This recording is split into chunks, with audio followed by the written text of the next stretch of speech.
Olá a todos, bem-vindos ao canal.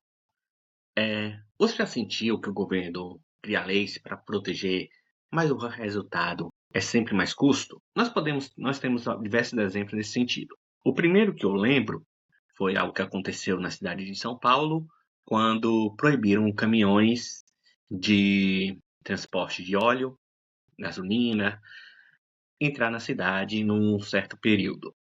Era o período das 8 da manhã até as 10 da noite, nesse período não poderia entrar.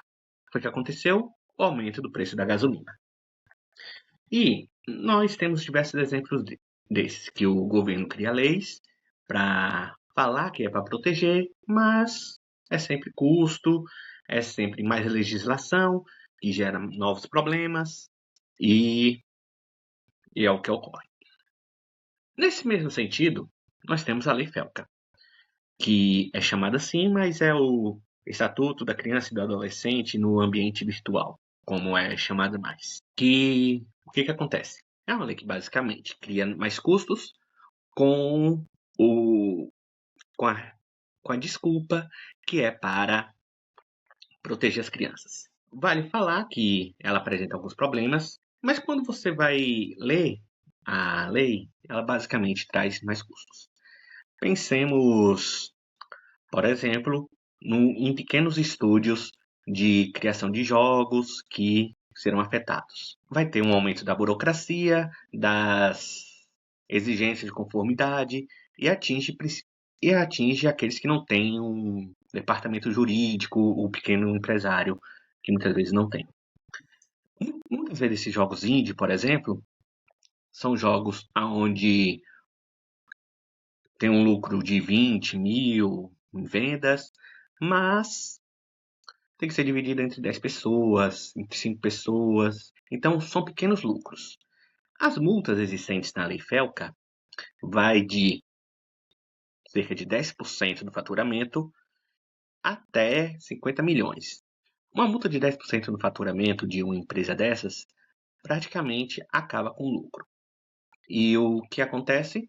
Nós já estamos vendo, diversas dessas empresas estão saindo do Brasil, estão parando de vender no Brasil, por conta justamente desse acréscimo de gastos que pode ocorrer. E o ponto interessante é que quem vai se dar bem?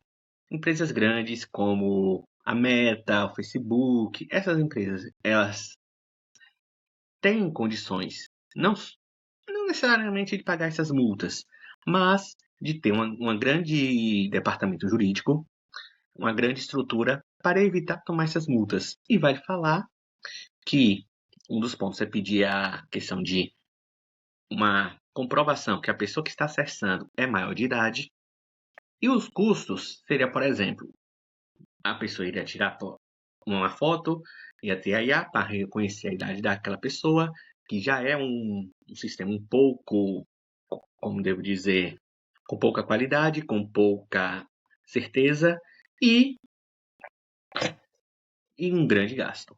Empresas grandes teriam condição de pagar, mas empresas pequenas não. E um certo ponto que tem gente aí comentando que foi graças à Meta, que a Meta que era muito favorável a isso, pois ela via que muitos de seus usuários eram perfis de IA. Uma legislação nesse sentido basicamente prejudicaria perfis de IA no Facebook, YouTube, entre outros. Já temos esses casos reais de empresas que deixaram de trabalhar no Brasil por conta da Lei Felca. Bem, e concluindo, a Lei Felca tem sido apresentada como uma solução, mas na prática pequenos empresários que são desesperados com esse aumento de custos já estão saindo do Brasil, muitas dessas empresas, e estamos analisando esse impacto. Vai ter forte impacto econômico nas pequenas empresas e apenas as grandes vão ter condições de realmente arcar com a legislação. Então, obrigado, era isso.